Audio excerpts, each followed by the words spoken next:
Bismillahirrahmanirrahim. Assalamualaikum warahmatullahi wabarakatuh. Waalaikumsalam warahmatullahi wabarakatuh. Alhamdulillahi rabbil alamin. Wassalatu wassalamu ala ashrafil anbiya'i wal mursalin wa ala alihi wa ashabihi ajma'in. Jamaah yang dirahmati Allah, kita akan lanjutkan kembali pembahasan Shalatul Mu'min jilid yang pertama. Dan sebelum kita mulai pembahasan, ada beberapa hal yang perlu disampaikan. Pertama, untuk kajian di minggu yang akan datang, teman-teman jangan datang dulu sebelum cek pengumuman di grup Balikpapan Mengaji Sunnah, kajian ada atau tidak, karena saya ada rencana untuk safar. Yang kedua, gini, saya sharing ya. Beberapa kali saya memenuhi undangan keluar kota, di Jakarta, begitu juga kemarin ke Semarang, Boyolali, dan Salatiga. Rupanya beberapa teman yang menjadi panitia itu mereka adalah pengusaha-pengusaha yang usahanya dia sudah settle, dipegang oleh orang, jadi dia sibuknya dakwah. Luar biasa bagi saya. Waktu di Jakarta ada teman yang jemput di bandara. Saya nanya, kalau antum hari begini jemput, terus kerjaannya gimana mas? Dia bilang, saya sudah punya usaha Ustadz, saya punya usaha herbal sama warung kopi. Jadi saya bentuk tim, ada yang manage, sudah jalan, terus saya serahkan ke orang. Jadi saya hari-hari sibuknya ngurusin kajian, ngurusin dakwah lah pokoknya.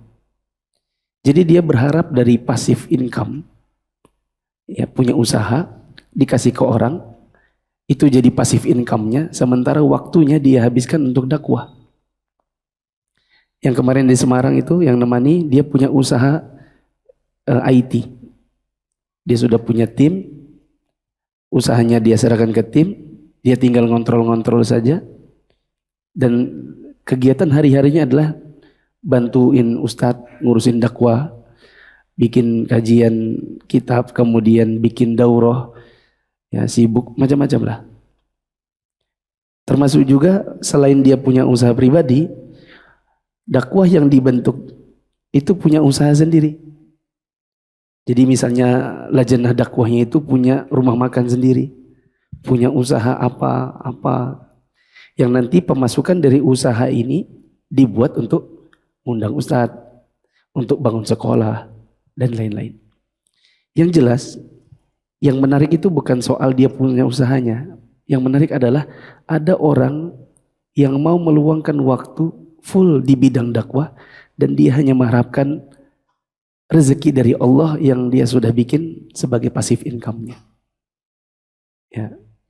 Ini sesuatu yang ya Masya Allah, ada orang yang dia korbankan dunianya, dapat seadanya, lalu kemudian habisin waktunya untuk berjuang di jalan Allah. Kita berharap teman-teman mungkin di Balikpapan, ya, siapa tahu ada dari teman-teman yang punya usaha, usahanya sudah jalan, kasih ke orang, terus antum betul-betul tafarruq di bidang dakwah. Ya. Wallahu a'lam bishawab. Yang ketiga, selama ini saya editing video-video, kan kita kajian. Kita kajian sepanjang minggu itu ada 3 paling tidak. Hari Senin, Selasa, Rabu. Kemudian kita punya Mufid Islamic Academy di Sabtu dan Selasa. Selama ini yang ngurus semua videonya itu ya satu orang, Mas Ian. Dan saya. Jadi kami berdua. Habis syuting seperti sekarang ini kan di syuting. Nanti untuk bikin videonya yang akan ditayangkan di minggu depan, kita harus nonton lagi. Takutnya ada kesalahan. Takutnya ada sesuatu yang mungkin keliru tapi tidak sadar. Jadi perlu diedit kembali. Takutnya misalnya sebut merek. Ya kan? Merek yang mungkin sensitif kalau disebut. Tapi sudah terlanjur tersebut. Jadi dengan cara kita editing dan menonton ulang, video yang akan ditayangkan di minggu depan itu paling tidak sudah baik untuk dikonsumsi atau dipelajari masyarakat. Tapi yang ngerjakan selama ini ya cuma satu orang, Mas Ian saja. Nanti sudah selesai saya nonton, saya bantu editing. Kemudian sudah selesai lempar ke Mas Ian lagi. Jadi kami tiap minggu itu 5 kali ngurusin video ini. Karena kita mengurus video ini ya berdua saja, kita jadi tidak punya waktu lebih untuk mengurusi yang lebih besar lagi buat dakwah ini. Seperti kita harus kami mau bikin SMK. Karena banyak yang bertanya, Ustadz, anak-anak kami ini lulus dari SMP, disuruh pondok enggak mau. Tapi kalau ke SMA umum, kami khawatir. Ditaruh di SMK umum juga nanti campur baur. Maunya SMK, ada kejuruan, ada keahlian, tapi tetap agama. Misalnya SMK IT, tapi menghafal Quran. Atau SMK administrasi untuk akhwat-akhwat, tapi belajar agama. Nah, kepalanya ini karena tiap hari 1 minggu 5 kali ngurusin video saja, akhirnya tidak bisa lagi berbagi waktu. Nah, mau bikin SMK ini ya nggak jalan-jalan gitu. Dan masih banyak lagi kegiatan-kegiatan dakwah yang perlu diurusi, sehingga kalau dari teman-teman mungkin ada yang bisa membantu. Ustadz, saya punya keahlian bidang editing video. Itu yang paling kami butuhkan sekarang. Silakan menawarkan diri. Siapa tahu antum terinspirasi dari apa yang saya ceritakan tadi. Antum punya usaha, tapi antum juga bergerak di bidang dakwah. Ya, ibaratnya begini. Antum gerak di bidang dakwah, selanjutnya serahkan urusan dunia antum kepada Allah dan gak akan kecewa. Tidak akan kecewa. Mari kita lanjutkan poin ke-25.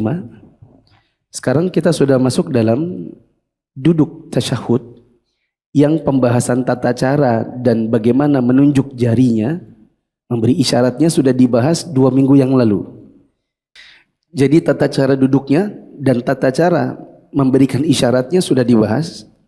Yang akan kita bahas pada malam hari ini adalah bacaannya.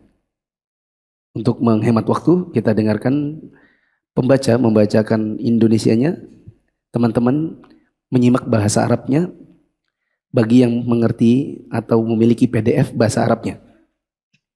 Kata penulis, yaqra'u tasyahhuda fi hadzal julusi, yaitu membaca bacaan tasyahud saat posisi duduk tahiyat atau duduk tasyahud awal ataupun akhir. Yang dibaca seperti ini. Ikuti saya. At-tahiyyatu lillah. At-tahiyyatu lillah. Yang panjang ya-nya, bukan tak-nya. At-tahiyyatu lillah. At-tahiyyatu lillah. Was-salawat wat-thayyibat. Atau was-salawatu wat-thayyibat. Assalamu alayka ayyuhan nabiyyu wa rahmatullah wa barakatuh. Assalamu alayna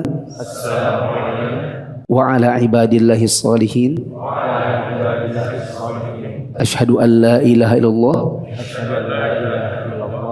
wahdahu la syarikalah wa ashhadu anna Muhammadan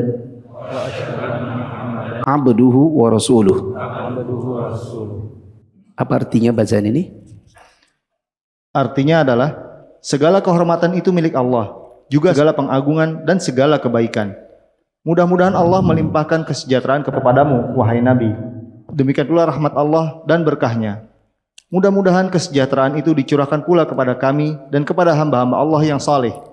Aku bersaksi bahwa tidak ada ilah selain Allah semata yang tiada sekutu baginya. Aku pun bersaksi bahwa Muhammad adalah hamba dan utusannya.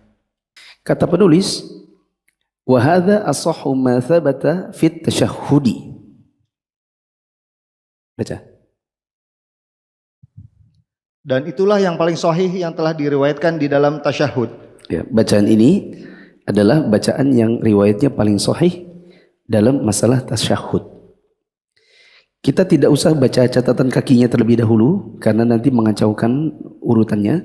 Jadi kita lanjut dulu ke bacaan selanjutnya. Setelah membaca tasyahud, membaca salawat sama-sama. Allahumma salli ala Muhammad wa ala ali Muhammad kama sallaita ala Ibrahim wa ala ali Ibrahim innaka Hamidum Majid.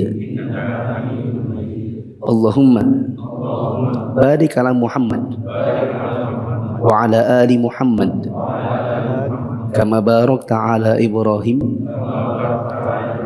wa ala ali Ibrahim innaka Hamidum Majid. Apa artinya? Artinya, ya Allah, limpahkanlah rahmat kepada Muhammad dan keluarganya sebagaimana Engkau telah melimpahkan rahmat kepada Ibrahim dan keluarganya. Sesungguhnya Engkau Maha terpuji lagi Maha mulia.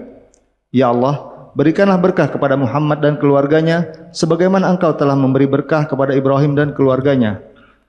Sesungguhnya Engkau Maha terpuji lagi Maha mulia. Kata penulis, wa hadza akmalu ma thabata fi sholati 'anin nabiy sallallahu alaihi wasallam. Inilah salawat paling lengkap dalam salat yang bersumber dari Nabi sallallahu alaihi wasallam. Ya. Menarik ini ya. Kata penulis, inilah salawat yang paling lengkap dalam salat yang bersumber dari Nabi sallallahu alaihi wasallam. Setelah membaca salawat, dilanjutkan dengan perlindungan dari 4 hal. Kata penulis, wa yasta'idzu billahi min arba'. Selanjutnya dianjurkan untuk memohon perlindungan dari 4 hal. Apa yang dibaca? Halaman 297 untuk kitab yang berbahasa Indonesia.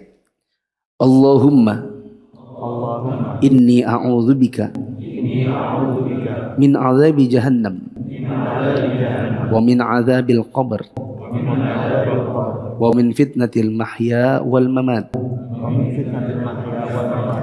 wa min syarri fitnatil masihid dajjal.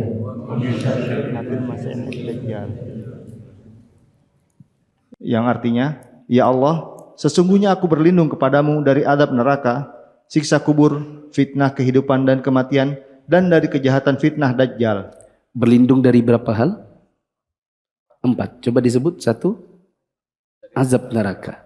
2, siksa kubur. 3, fitnah kehidupan dan kematian. 4, fitnah dajjal. Apa dalil dari bacaan ini? Kata penulis, li hadithi Abi Hurairah radhiyallahu anhu qala Rasulullah sallallahu alaihi wasallam idza tashahhada ahadukum falyasta'id billahi min arba'in yaqul Allahumma inni a'udzubika min adzabi jahannam wa min adzabil qabr wa min fitnatil mahya wal mamat wa min syarri fitnatil masiihid dajjal. Hal itu didasarkan pada hadis Abu Hurairah radhiyallahu anhu. Dia bercerita, Rasulullah SAW bersabda, yang artinya, jika salah seorang di antara kalian bertasyahud, hendaklah dia memohon perlindungan kepada Allah dari 4 hal dengan mengucapkan, ya Allah, sesungguhnya aku berlindung kepadamu dari adab jahannam, dari adab kubur, dari fitnah kehidupan, fitnah kematian, dan dari fitnah al-masih ad-dajjal. Sedangkan lafaz Muslim menyebutkan, idza faragha ahadukum min at-tashahhudi al-akhir falyata'awwadz billahi min arba'in min adzabi jahannam dan seterusnya. Al-hadis. jika salah seorang di antara kalian selesai dari tasyahud akhir, hendaklah dia memohon perlindungan kepada Allah dari 4 hal, yaitu dari adab jahannam dan seterusnya. Ya. Teman-teman bisa beri tanda atau stabilo pada kata-kata tasyahud akhir.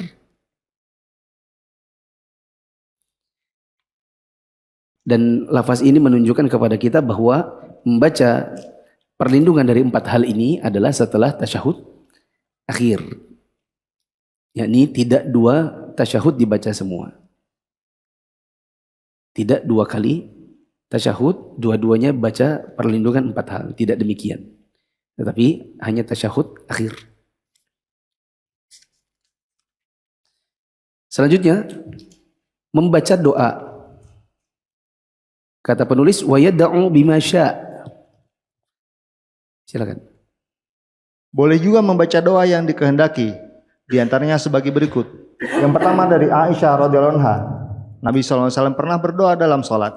Ya. Boleh juga membaca doa yang dikehendaki.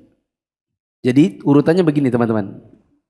Tahiyat, sholawat, perlindungan dari 4 hal, tambah doa yang datang dari Nabi SAW. Tapi seandainya seseorang buru-buru, maka dia bisa mencukupkan satu tahiyat, sholawat, langsung salam. Bila buru-buru, misalnya sudah disuruh boarding naik pesawat, apalagi namanya sudah dipanggil oleh petugas. Saya yakin biasanya kalau memanjangkan itu sudah tidak khusyuk lagi. Maka cukupkan dengan tasyahud dan sholawat. Kalau mau ditambah dengan doa, maka yang dibaca ada beberapa macam. Ya, di sini ada berapa? 10. Ya, ada 10. Mari kita baca semua. Nanti teman-teman tugasnya adalah jangan cuma sekadar tahu. Kalau cuma sekedar tahu, oh ini bacaannya, tapi di rumah tidak menghafal, maka ya kajiannya mentok hanya dengan sekedar tahu.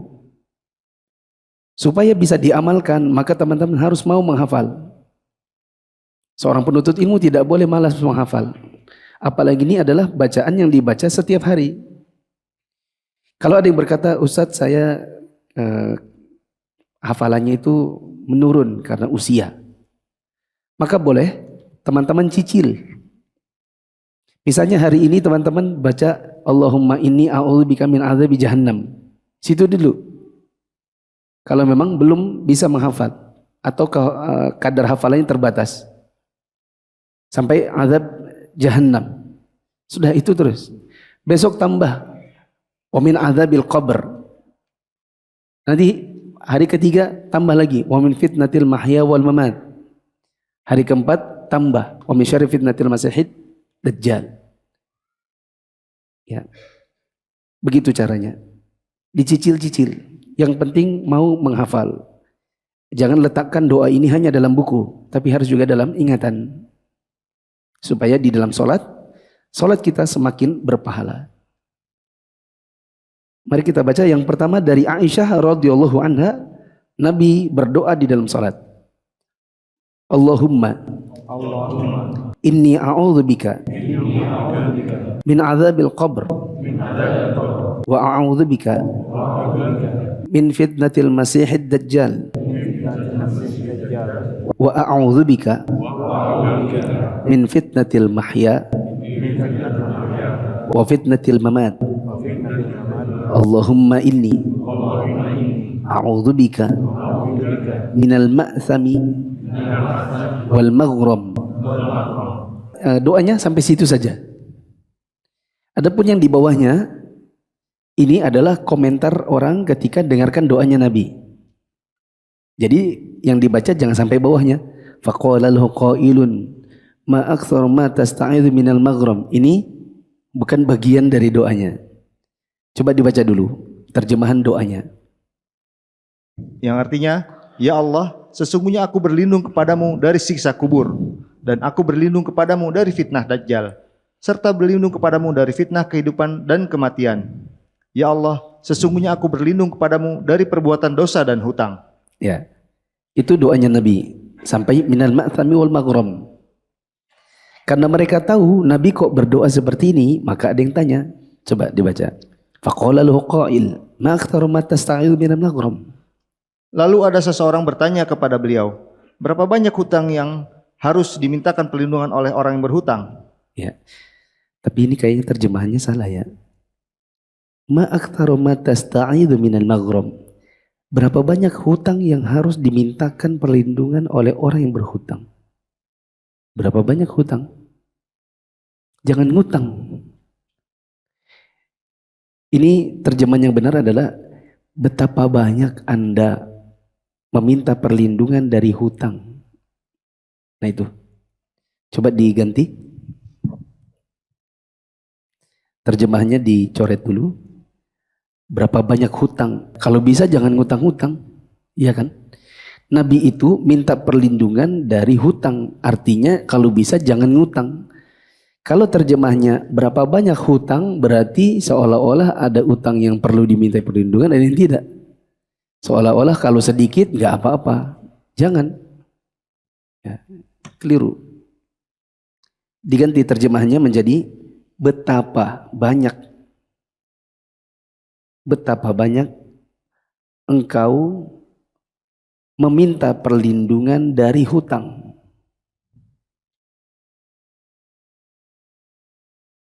Betapa banyak Anda meminta perlindungan dari hutang. Sudah? Maka Nabi bersabda, "Innar rajula idza gharima haddatsa fakadzaba wa wa'ada fa akhlafa." Yang artinya, sungguh seseorang jika berhutang, dia akan berbicara lalu berbohong dan berjanji kemudian mengingkari. Mungkin itu bagusnya ditambahi, jika seseorang banyak berhutang. Sungguh seseorang jika banyak berhutang. Karena ini korelasinya dengan komentarnya orang yang mendengar Nabi, betapa banyak Anda meminta perlindungan dari hutang. Maka Nabi membalas komentarnya, orang kalau banyak hutang, maka dia biasanya kalau bicara akan bohong, kalau berjanji, dia akan mengingkari. Sedangkan sesekali berhutang karena sebuah kebutuhan, maka ini insya Allah tidaklah. Yang sering bohong dan sering ingkari itu siapa? Yang utangnya sana sini. Ya atau tidak? Kalau kita ngutang sama orang tua kah atau saudara kah, tapi cuma satu kali. Dan di waktu yang bersamaan hanya satu orang yang kita pinjam uangnya. Ya biasanya insya Allah tidaklah. Tapi kalau utang sini, utang sana, utang sini, utang sana, biasanya akan tombok menombok. Orang bilang gali lubang, tutup lubang.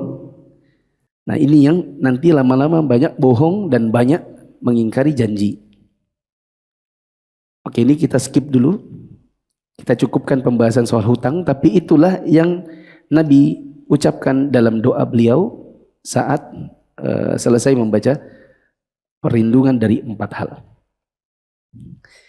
Bacaan kedua, Allahumma inni zalamtu nafsi zulman katsiran wa la yaghfiru dzunuba illa anta faghfirli maghfiratan min indik warhamni innaka antal ghafurur rahim. Yang artinya, ya Allah, aku telah menzalimi diriku sendiri dengan kezaliman yang banyak, dan tidak ada yang bisa mengampuni dosa melainkan hanya Engkau. Oleh karena itu, berikanlah ampunan kepadaku dari sisimu, dan kasihanilah aku. Sesungguhnya Engkau Maha Pengampun lagi Maha Penyayang. Hal itu didasarkan pada hadis Abu Bakar radhiyallahu anhu. Dia berkata kepada Rasulullah SAW, ajarkanlah kepadaku satu doa yang bisa aku panjatkan di dalam salatku. Beliau menjawab, ucapkanlah ya Allah dan seterusnya. Dan seterusnya yakni yang di atas tadi. Dalam riwayat Muslim? Dalam riwayat Muslim berbunyi, ajarkanlah kepadaku satu doa yang bisa aku panjatkan di dalam salatku dan di rumahku. Nah, bacaan ketiga. Ini yang sering saya baca. Allahumma gfirli ma qaddamtu wa ma akhartu wa ma asrartu wa ma a'lantu wa ma anta a'lamu bihi minni antal muqaddim wa antal muakhir la ilaha illa anta. Yang artinya, ya Allah, berikanlah ampunan kepadaku atas semua dosa yang telah aku lakukan, yang belum aku kerjakan, yang aku kerjakan secara sembunyi-sembunyi, dan yang aku kerjakan secara terang-terangan, serta segala sesuatu yang Engkau lebih mengetahui daripada diriku sendiri. Engkau yang mendahulukan dan mengakhirkan, tidak ada Tuhan melainkan hanya Engkau. Berdasar kepada hadis Ali bin Abi Thalib radhiyallahu anhu yang di dalamnya disebutkan, doa yang paling akhir diucapkannya di antara tasyahud dan salam, ya Allah, berikanlah ampunan kepadaku, dan seterusnya. Dan seterusnya, yakni maksudnya adalah doa yang di atas. Doa yang keempat, Allahumma inni a'udzubika minal bukhl wa a'udzubika minal jubn wa a'udzubika an uradda ila ardhalil umur wa a'udzubika min fitnatid dunya wa a'udzubika min adzabil qabr. Yang artinya, ya Allah, sesungguhnya aku berlindung kepadamu dari sifat kikir, dari sifat pengecut, dan dari dikembalikan kepada umur yang paling lemah atau pikun, serta berlindung kepadamu dari fitnah dunia dan dari siksa kubur. Hal itu didasarkan pada hadis Sa'ad bin Abi Waqqas. Ia mengajarkan anak-anaknya dengan kalimat-kalimat tersebut sebagaimana ia mengajari tulis-menulis kepada anak-anak. Ia bercerita, sesungguhnya Rasulullah SAW biasa berlindung dari semuanya itu setelah selesai salat. Dalam sebuah riwayat disebutkan, Nabi SAW pernah mengajari kami dengan kalimat-kalimat tersebut sebagaimana diajarkan tulisan. Sekarang yang kelima, Allahumma a'inni ala dzikrika wa syukrika wa husni ibadatik. Mungkin doa ini termasuk yang masyhur, sering kita dengar ya. Ya, mungkin sering dengar. Kalau belum hafal, mungkin mulai latihan hafal dari ini. Karena doa nomor 1, 2, 3, 4 mungkin jarang kita dengar dan lebih panjang daripada yang kelima. Yang kelima sering dengar dan pendek. Berarti kita bisa mulai latihan untuk menambah doa setelah doa perlindungan dari 4 hal dengan doa ini. Perhatikan di situ, Allahumma a'inni. Sebagian orang saya dengar mereka bilang Allahumma inni.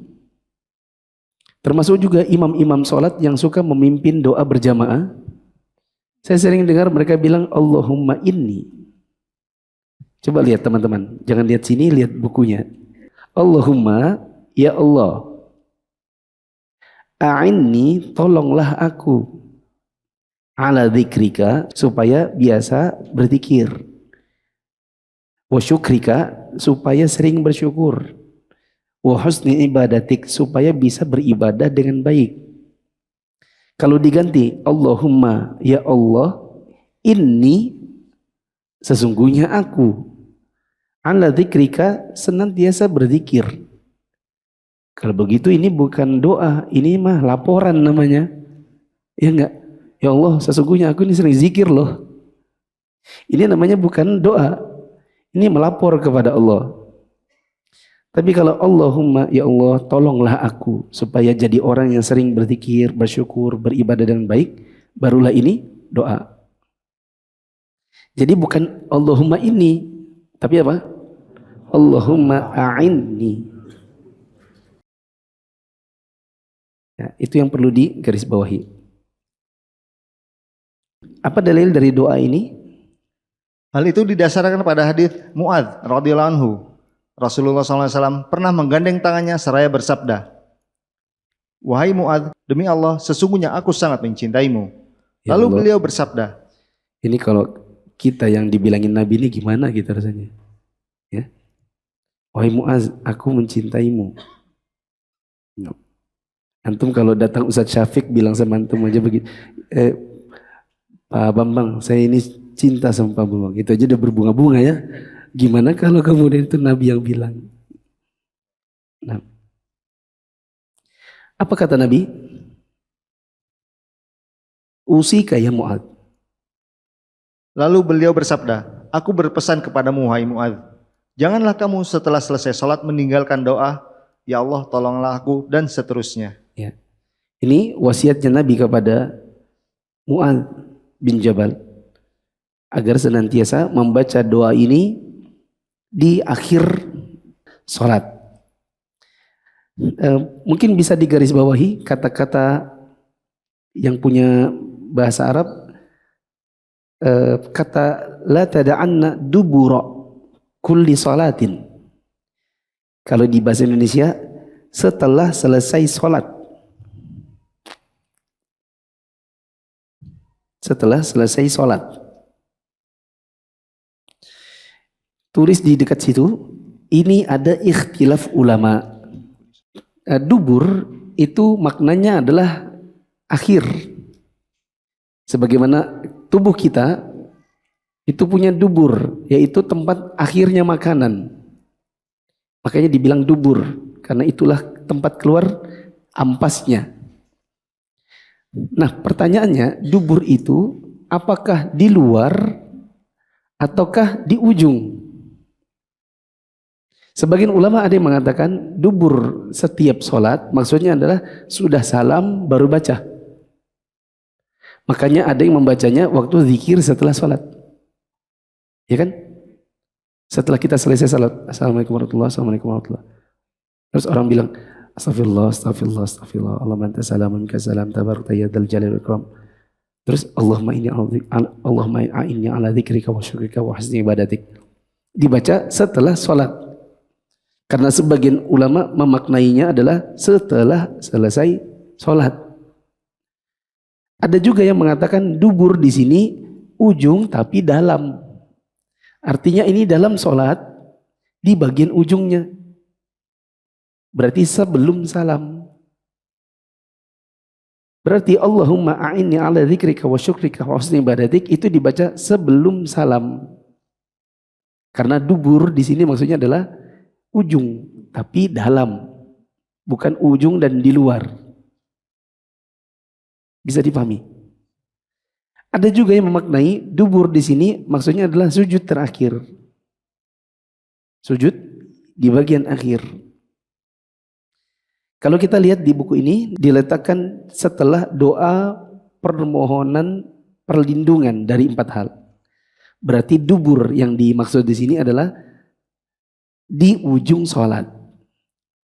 Nah, terjemahannya kan tulisannya janganlah kamu setelah selesai sholat.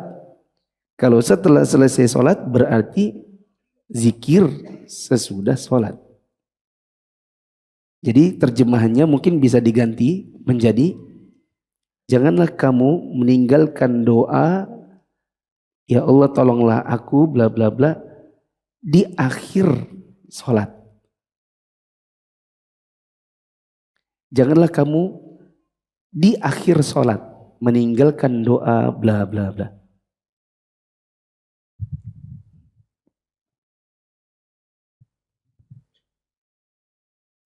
Teman-teman bisa paham? Paham? Ada yang tidak paham, tidak apa-apa. Paham atau tidak?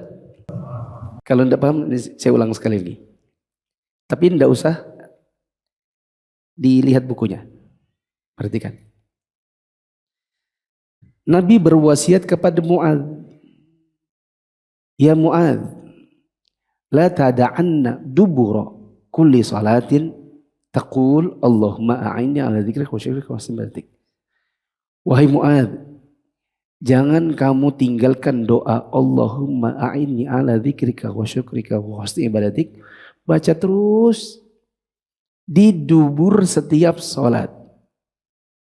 Pertanyaannya, dubur itu apa? Sebagian ulama menganggap dubur itu adalah ujung. Artinya dalam rangkaian sholat dan bagian ujung. Tentunya sebelum salam. Begitu. Sehingga bacaan Allahumma a'inni ini sebagian ulama meletakkannya adalah sebelum salam. Berarti tahiyat, sholawat, perlindungan 4 hal, tambah ini. Bisa dipahami? Sebagian ulama ada yang berpendapat dubur itu artinya sholatnya udah selesai. Sudah salam, baru baca. Berarti ini bacaan zikir sesudah sholat. Makanya kita sering dengar imam-imam yang zikirnya dikeraskan, mereka membaca Allahumma anta salam minka salam tabarakta ya dzal jalali wal ikram. Setelah itu Allahumma a'inni ala dzikrika wa syukrika wa husni ibadatik. Jadi yang benar yang mana Ustaz? Jawabannya dua-duanya insyaallah benar. Doa ini boleh dibaca di bagian akhir salat sebelum salam. Boleh juga dibaca sesudah salat. yakni waktu zikir sesudah sholat. Bisa dipahami? Nah. Sekarang yang keenam bacaannya. Sama-sama. Allahumma inni as'aluka al-jannata wa a'udzubika minan nar. Ini juga bacanya pendek. Teman-teman bisa mulai menghafal dari bacaan yang pendek ini. Apa artinya? Artinya, ya Allah, sesungguhnya aku memohon surga kepadamu dan berlindung kepadamu dari neraka. Nah, apa dalilnya? Hal itu didasarkan pada hadis Abu Hurairah radhiyallahu anhu. Dia menuturkan, Rasulullah SAW pernah bertanya kepada seseorang, apa yang engkau ucapkan di dalam salat? Dia lantas menjawab, aku bertasyahud lalu memohon surga kepada Allah dan berlindung kepadanya dari neraka. Ketahuilah, sesungguhnya aku tidak menangkap dengan baik gumammu dan gumam Mu'adz ketika berdoa. Beliau pun bersabda, yang artinya sekitar itulah gumam kami ketika berdoa.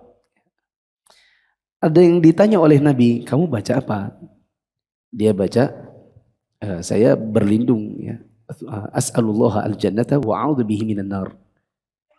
Ya, ketika ditanya, kamu baca apa waktu sholat? Dia bilang, atasyahud. Saya baca tasyahud. Lalu kemudian saya meminta kepada Allah al-jannata. Minta ke surga. Wa a'udzubihi minan nar. Dan saya berlindung kepadanya dari neraka. Soalnya saya nggak paham. Gumaman engkau ya Rasulullah dan juga gumamannya Mu'adz itu baca apa? Karena saya tidak paham jadi saya minta itu. Ya. Nah, maka karena dia tidak paham, dia pun meminta kepada Allah diberikan surga, dijauhkan dari neraka. Maka Nabi SAW mengatakan haulaha nudandin. Seperti itulah kira-kira gumaman kami. Tidak jauh-jauh dari permohonan untuk dimasukkan ke dalam surga dan dijauhkan dari neraka. Anda baru hijrah dan bingung belajar Islam dari mana? Yuk ikut Mia.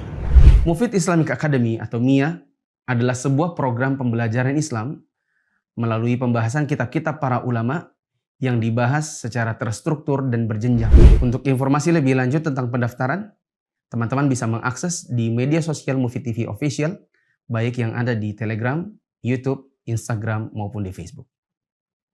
Assalamualaikum warahmatullahi wabarakatuh.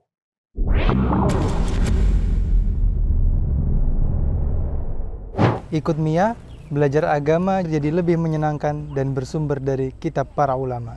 Ingin belajar agama secara bertahap? Yuk ikut Mia, belajar secara runut dari kitab-kitab ulama. Kita lanjutkan bacaan yang ketujuh.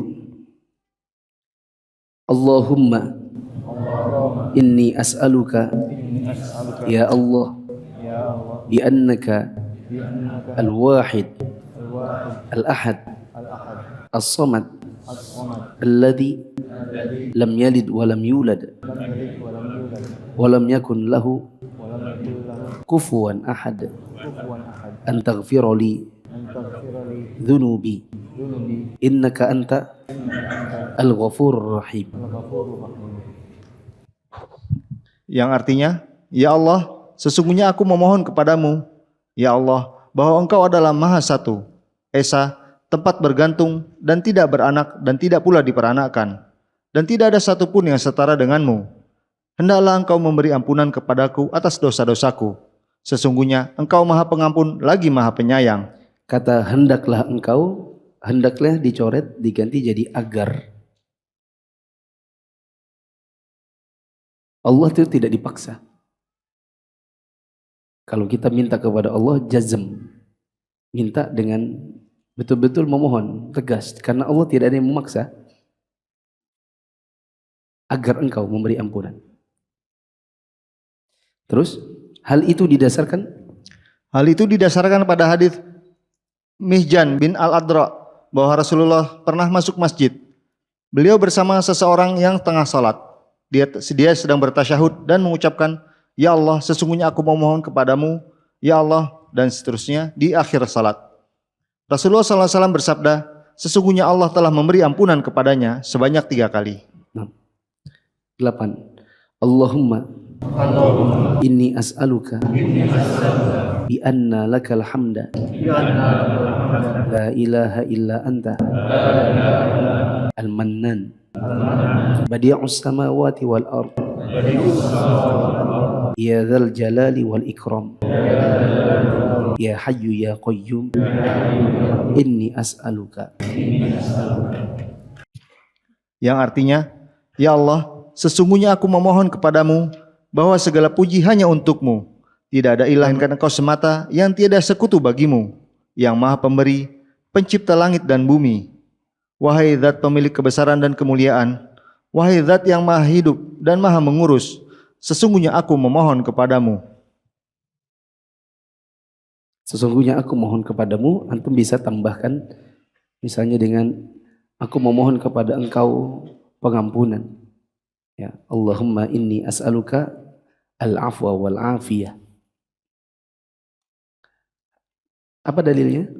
Hal itu didasarkan pada hadis Anas radhiyallahu anhu bahwa dia pernah duduk bersama Rasulullah SAW dan ada seseorang yang sedang mengerjakan salat lalu berdoa, ya Allah, sesungguhnya aku memohon kepadamu bahwa segala puji hanya untukmu, dan seterusnya.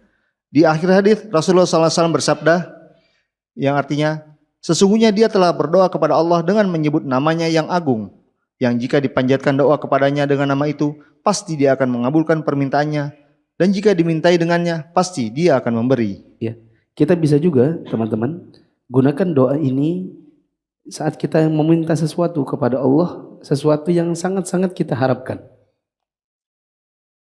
Misalnya apa ya? Misalnya kemarin kita mau berangkat haji, visa terbatas, tak kunjung turun, padahal sudah deadline. Ya. Lalu kita meminta dengan bacaan ini. Ya Allahumma inni as'aluka bi anna lakal hamda la ilaha illa anta al-man badi'us samawati wal ard ya dzal jalali wal ikram ya hayyu qayyum inni as'aluka al-hajja. Ya. Ya Allah, izinkan kami pergi haji. Kata Nabi SAW, laqad da'allaha bismihi al-azim alladzi idza du'iya bihi ajaba wa idza su'ila bihi a'ta. Sesungguhnya dia telah memohon kepada Allah dengan menyebut namanya yang agung, yang jika dipanjatkan doa kepadanya dengan nama itu pasti dia akan mengabulkan permintaannya, dan jika dimintai dengannya pasti akan diberi. 9. Allahumma inni as'aluka bi anni ashhadu annaka antallah la ilaha illa anta al-ahad as-samad alladhi lam yalid wa lam yulad wa lam yakul lahu kufuwan ahad.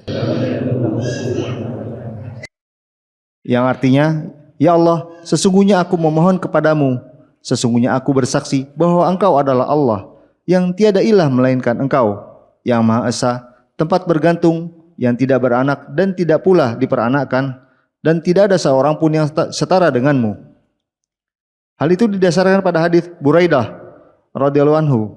Rasulullah SAW pernah mendengar seseorang berdoa, ya Allah, sesungguhnya aku memohon, dan seterusnya. Di akhir hadis Rasulullah SAW bersabda, demi zat yang jiwaku berada di tangannya, sesungguhnya dia telah memohon kepada Allah dengan namanya yang agung, yang jika dipanjatkan doa kepadanya dengan nama itu, pasti dia akan mengabulkan permohonannya, dan jika dimintai dengannya, pasti dia akan memberi. Ya. Sudah adzan Isya, tapi kita sudah di penghujung, tinggal satu lagi, jadi kita lanjutkan dulu ya. Yang ke-10 yang terakhir, Allahumma bi'ilmika al-ghaiba wa qudratika ala al-khalqi ahyini ma alimta al-hayata khairan li wa tawaffani idza alimta al-wafata khairan li. Allahumma wa inni as'aluka khasyataka fil ghaibi wasyahadah wa as'aluka kalimatal haqqi fil ridha wal ghadab wa as'aluka al qasda fil faqri wal ghina wa as'aluka na'iman la yanfadu wa as'aluka qurrata 'ainin la tanqati' wa as'aluka ar-ridha ba'da al-qada' wa as'aluka bardal 'aish ba'da al-maut wa as'aluka ladzatan nazar ila wajhik wa syauqa ila liqa'ik fi ghairi dharra mudirratin wala fitnatin mudillatin. Allahumma zayyinna bizinatil iman waj'alna hudatan muhtadin. Yang artinya, ya Allah, dengan ilmu gaibmu dan kekuasaanmu atas semua makhluk, hidupkanlah aku jika engkau mengetahui bahwa kehidupan ini lebih baik bagi diriku, dan matikanlah aku jika engkau mengetahui bahwa kematian itu lebih baik bagi diriku. Ya Allah, sesungguhnya aku memohon kepadamu rasa takut kepadamu, baik di tempat tersembunyi maupun di tempat yang terang-terangan. Aku memohon kepadamu kalimat kebenaran dalam keadaan ridha dan murka. Aku memohon kepadamu kesederhanaan, baik dalam kaya maupun miskin. Aku memohon kepadamu kenikmatan yang tidak pernah habis. Aku memohon kepadamu keindahan pandangan mata yang tidak pernah berakhir. Aku memohon kepadamu keridhaan segala keputusan. Aku memohon kepadamu terhadap kehidupan yang menyenangkan setelah mati. Aku memohon kepadamu kenikmatan pandangan untuk melihat wajahmu, juga kerinduan untuk berjumpa denganmu dalam keadaan tidak sengsara yang menyesakkan dan fitnah yang menyesatkan. Ya Allah, hiasilah diri kami dengan hiasan iman, dan jadikanlah kami orang-orang yang diberi petunjuk, yang dapat memberikan petunjuk kepada orang lain. Dalilnya, hal itu didasarkan pada hadis Ammar radhiyallahu anhu, bahwasanya dia pernah mengerjakan salat dengan para sahabatnya dan dia mempersingkat salatnya itu. Maka ada beberapa orang yang mengatakan kepadanya, sesungguhnya engkau telah memperingan dan mempersingkat salat. Beliau berkata, meski demikian, di dalamnya aku telah memanjatkan doa-doa yang aku pernah dengar dari Rasulullah SAW. Kemudian dia menyebutkan doa-doa tersebut. Boleh juga berdoa sekendak hati atau untuk memohon kebaikan dunia dan akhirat. Jika ingin mendoakan kedua orang tua atau kaum muslimin, yang demikian itu juga dibolehkan, baik pada saat salat wajib maupun salat sunnah. ya, boleh juga kita berdoa dengan apa yang kita inginkan. Seperti misalnya doa-doa tadi belum ada yang kita hafal, kita hafal doa Rabbana atina fid dunya hasanah wa fil akhirati hasanah wa qina adzabannar. Maka kita boleh baca doa itu. Boleh juga mendoakan orang tua. Kita mengucapkan Allahumma ighfirli wa liwalidayya warhamhuma kama rabbayani shaghira. Lanjut. Hal itu didasarkan pada keumuman sabda Nabi SAW kepada Ibnu Mas'ud radhiyallahu anhu ketika beliau mengajarinya tasyahud. Ya. Thumma liyatakhayyar min ad-du'ai ba'd a'jabahu ilaihi yad'u bihi. Yang artinya, kemudian hendaklah dia memilih doa yang disukainya untuk lalu dipanjatkan. Dalam sebuah lafaz disebutkan, Thumma liyatakhayyar min al-mas'alati ma syaa. Kemudian hendaklah dia memilih permohonan yang dikehendakinya. Hal ini bersifat umum yang mencakup segala sesuatu yang bermanfaat di dunia dan akhirat. Ya. Tersisa nanti masalah apakah boleh kita mengucapkannya pakai bahasa Indonesia atau tidak. Ya. Dan ini saya pernah sebutkan bahwa kalau kita tidak mengerti bacaan-bacaan doa seperti ini atau belum hafal karena keterbatasan, maka seandainya mengucapkan yang lain dengan bahasa Indonesia dalam hati saja, jangan dilafazkan. Jangan mengucapkan ya Allah saya mau begini begitu, tapi dengan menggunakan bahasa Indonesia. Wallahu a'lam bishawab. Subhanakallahumma wa bihamdika asyhadu an la ilaha illa anta astaghfiruka wa atubu ilaik. Wassalamualaikum warahmatullahi wabarakatuh.